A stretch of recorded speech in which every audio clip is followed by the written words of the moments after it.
Les mystères des rêves, les mystères du rêve.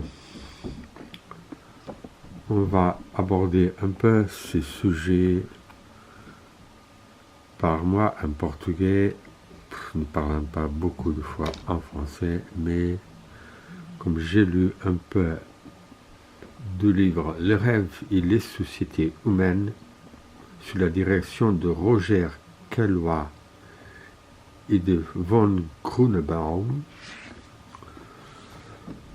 j'ai décidé d'essayer de faire une critique à l'article de Roger Caillois, Prestige et problèmes du rêve, entre parenthèses, l'image onirique. Il était né en 1913 à Rennes, il a décédé à 65 années, 1978.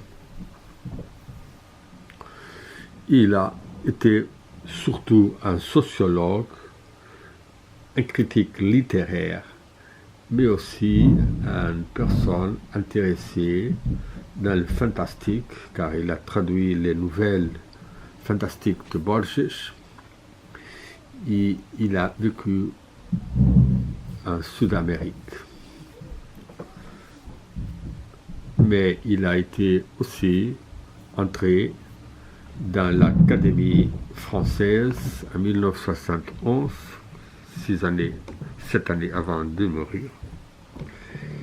Et il y a une certaine vision matérialiste qui n'est pas affirmée si directement, car il tient beaucoup d'érudition et intérêt aussi dans les religions, dans les mythes, dans les traditions populaires qu'il raconte plus.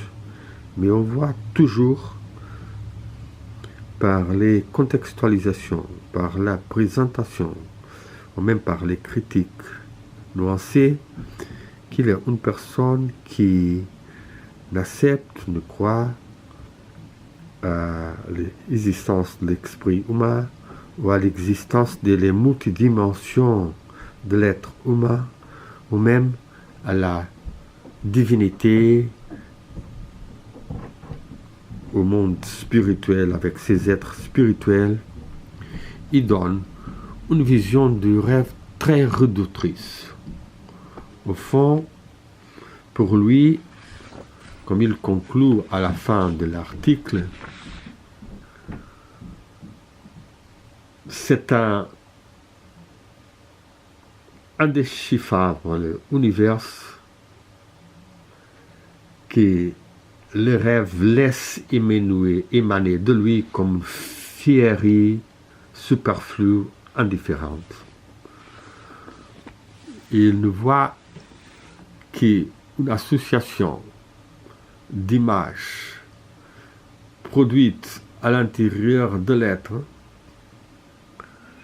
et qui sont après vécues par des conditionnements religieux, politiques, traditionnels, littéraires, comme ayant des grandes significations, comme pouvant être signes et messages, mais dans la réalité n'étaient que des associations vécues intérieurement par un niveau dans lequel il ne faut pas compter avec un être spirituel ou dans une intersubjectivité des êtres avec ses corps spirituels et corps subtils dans les mondes subtils par lesquels les songes pourraient devenir vraiment des moyens de communication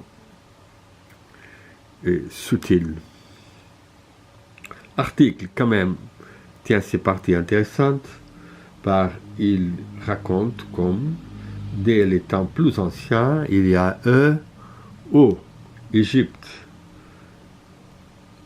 aux Andes, à Babylone, des clés des songes dans lesquelles on faisait une certaine codification, typification, qui pour lui sont comprises comme des essais, tentatives de réduire d'innombrables données dans la limite des vicissitudes qui peuvent être vécues pour chacun. Et alors, il considère que tant que la chiromancie ou l'astrologie ou autres sciences divinatoires, c'est ce qui se passe. Sur les centaines de données, on les réduit à des types d'interprétations ou des prévisions qui peuvent être comprises et vécues dans la vie par les personnes qui les acceptent et qui vont être influencées par ce genre d'interprétation, codification. Il arrive même à citer comme dans la tradition judaïque, on dit que c'est plutôt l'interprétation qui détermine le rêve.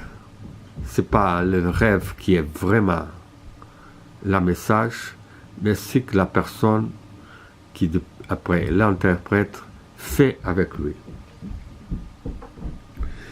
Et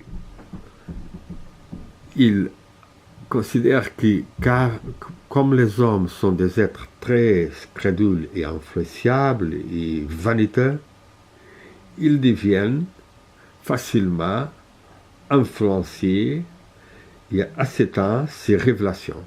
Il arrive même à considérer que la psychanalyse de nos jours s'impose aux consultants sur ce même facteur. Mais c'est vrai que ça se passe. Et même on pourrait dire que beaucoup de sectes et des groupes spirituels ou des groupes évangéliques, ils sont un peu vaniteux, ou d'orgueil, d'être des élus ou d'appartenir à un groupe qui tient un message ou une apparence très grandiose et qui promet le paradis ou la protection mutuelle et tout ça. Et ça veut dire que les rêves ne seraient que des images flottantes et fugitives et incohérentes, mais qui, par le biais, à travers des interprétations, deviennent des facteurs qui influencent vraiment les personnes. Et après ça, Roger se questionne, est-ce que le rêve est-il vraiment dans notre univers?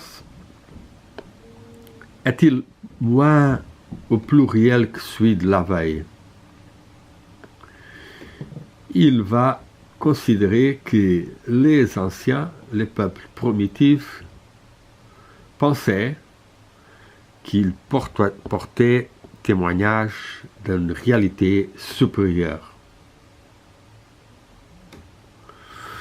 et que c'était un facteur de certaine façon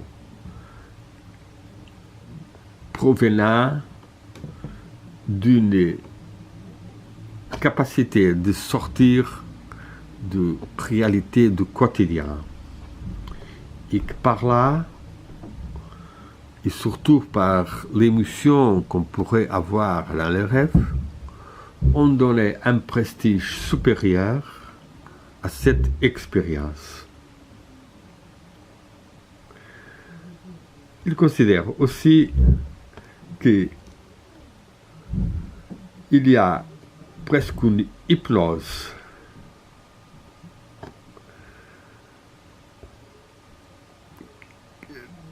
produits par le rêve dans le sens qu'ils peuvent l'amener à réagir contre ce que serait la condition normale de la vie, tel le prestige qu'on a donné à les rêves. Bien sûr, il généralise beaucoup, il raconte des histoires racontées par des missionnaires au Paraguay, au Bornéo, aux Nouvelle-France, aux Esquimaux, en Amérique, dans lesquels les rêves forcent les personnes à devenir, par exemple, violentes à partir du songe, du rêve qu'ils ont.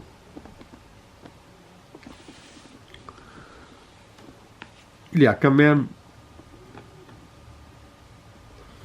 une petite histoire qu'il raconte à partir des Hurons, une tribu nord-américaine, dans une révélation des Jésuites produite au siècle XVIIe,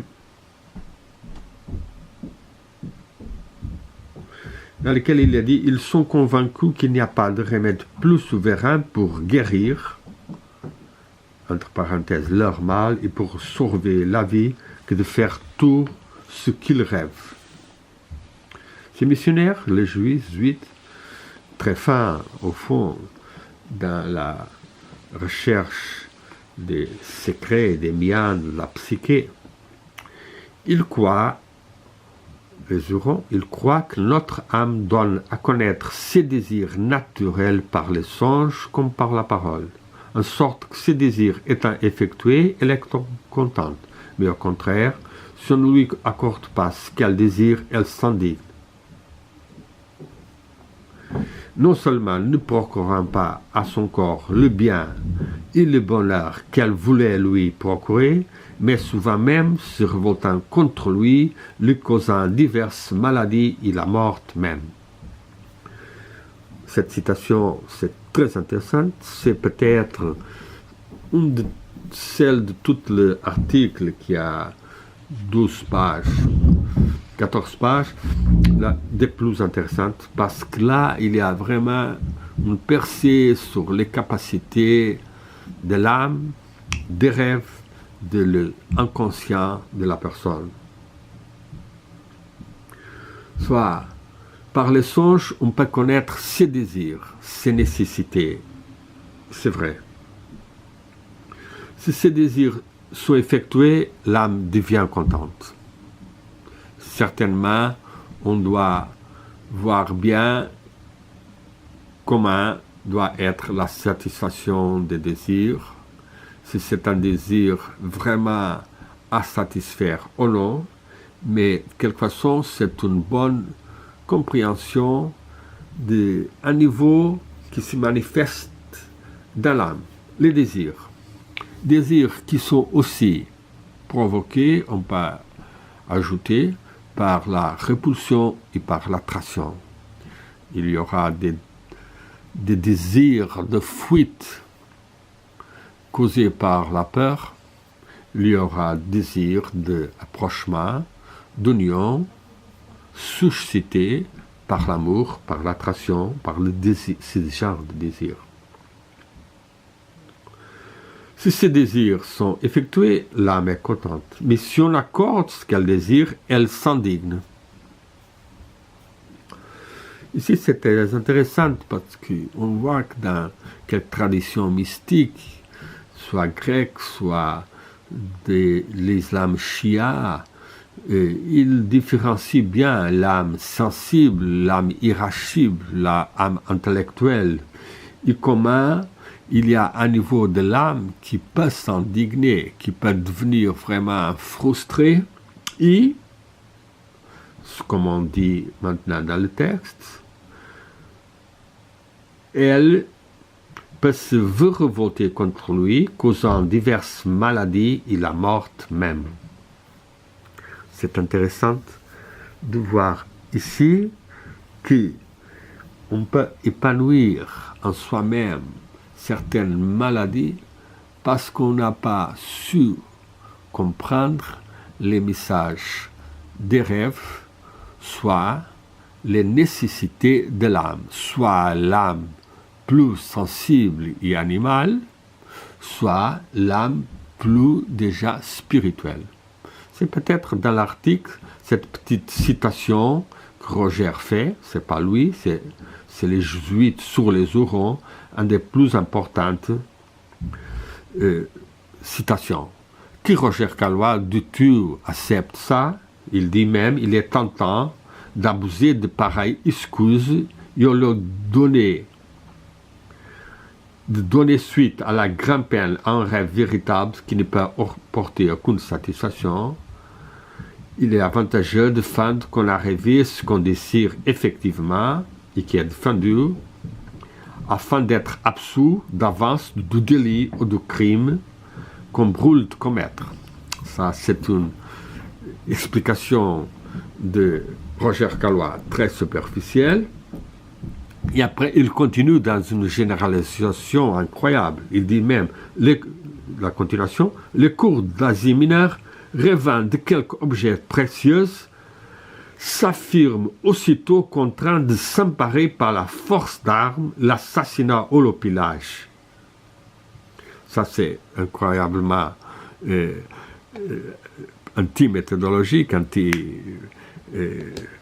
sensate d'affirmer les cours rêvant de quelque objet précieux, ils sont contraints de s'emparer par la force d'armes l'assassinat ou le pillage. Ça, comment on peut généraliser ces choses? On peut dire qu'il y aura quelques Kurdes qui pouvaient avoir, eux, cette expérience de songe, qu'ils l'ont conservé et qui l'ont, à partir de là, agi dans cette direction, mais généralisé aux Kurdes. C'est vraiment d'une sociologie complètement infondée, basée dans petit cas ou dans une raconte de quelqu'un, et c'est le cas. Il cite l'abbé Trincchi, essai sur les songes et l'art de les interpréter en Mésopotamie, publié dans la revue Anthropos, numéro 8 de 1913. C'est des autres conditions qui favorisent la capacité de répéter le songe d'origine surnaturelle que Roger Caillois va raconter et va essayer de prouver que ce n'est pas le cas. Et que les rêves deviennent des événements politiques, qu'ils sont des constructions institutionnelles, par exemple les pratiques d'incubation dans lesquelles sont des prêtres qui font l'interprétation des rêves et qu'ils disent qu'ils manipulent à la volonté s'ils veulent. Mais au fond, on ne touche pas à l'expérience intérieure du rêve, ce que ces personnes ont perçu, ont vécu, et qu'est-ce qu'on change en elles-mêmes. Cette idée d'interpréter les rêves, au fond, pour Caillois, ce n'est pas nécessaire, c'est une stupidité presque. Il dit, le besoin d'interpréter les rêves, de découvrir le sens symbolique, le goût de les considérer autant comme des énigmes, on avoue, c'est remarquablement constant. Il s'adapte au style, aux ambitions, aux manies de chaque culture. il réapparaît d'âge en âge sous des formes nouvelles, toujours séduisantes, comme si les hommes repugnaient extrêmement à reconnaître qu'ils n'ont décidément aucune signification des images qui semblent si fort vouloir se faire entendre d'eux. Au fond, il considère que c'est un peur de l'homme de ne donner pas à ses expériences des rêves une signification. Il ne comprend pas que les rêves, ils peuvent avoir une valeur spirituelle, qu'ils peuvent être des confirmations des états antérieurs, ou même des actes qu'on a faits pendant la journée, la vie quotidienne, ou des forces qui ont développé. Ne sont pas seulement des images incohérentes. Et toute la partie littéraire qui après il va commencer à raconter comme étant des essais des personnes intellectuelles et littéraires et artistiques pour avancer dans une psychologie qui serait déjà influencée par l'aspiration, un désir de trouver des coïncidences, des prémonitions vulnérables à l'invasible, destinataires d'avertissements de l'au-delà, et que pour Roger Caillois sont des effabulations.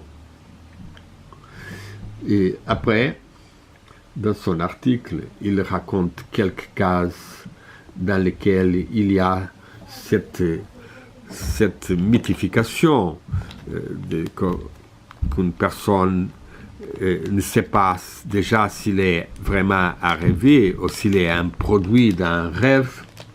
Et comme ce thème passe dans Giovanni Papini ou dans Théophile Gautier ou dans les Chinois, le conte chinois de la période Tang, tout ça, c'est déjà une ambiguïté, mais d'un fond littéraire.